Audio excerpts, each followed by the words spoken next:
cariño y el aplauso del público. Algo muy importante que tienen que saber es que los lobos marinos pueden cargar todo su peso con las aletas delanteras, únicamente con ellas como las 4, pero ahí va. Vito va a mostrarnos cómo hace esto soportando 260 kilogramos de pura belleza. Vito regresando su martillo después de chocar esa aleta con Jaime, escuchando las palmas fuertes.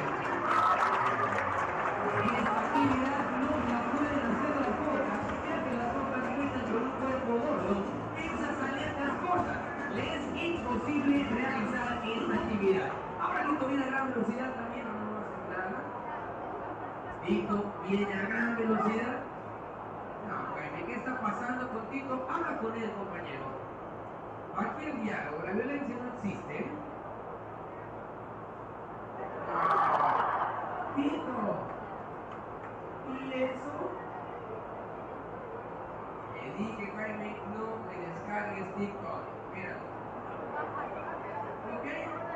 ¿Será logrado, Jaime, para hacerlo formal? La verdad, a mí se me hace que es demasiado. Vamos a preguntarle al público, pero primero que nada, no te debe comenzar. Un poquito. Bueno, vamos a ver si se puede. Dice Tito que quiere continuar con esta exhibición, pero para esto es necesario algo. Pues que 5 niños del público le regalen un beso. Así que 5 niños, vengan para acá conmigo, con el micrófono. 1, 2, 3, 4, 5, ya. No pasen más, chicos, ya con ellos, por favor. Tenemos que ser pocos por el tiempo que tenemos, formalitos, ya no pasen más porque se nos va a comer Tito. Muy bien, niños, el beso es en el cachete, en la frente, en la boca, donde quiera, pero tienen que acercarse porque los jirafas no llegan tan lejos. Si tienen miedo, mejor no pasen, porque nos van a quitar el tiempo para otros niños. Pero en la primera, no pasa nada y nos acercamos con ese besote de Tito. ¡Ahí está! Gracias, princesa, el que sigue, ahí está.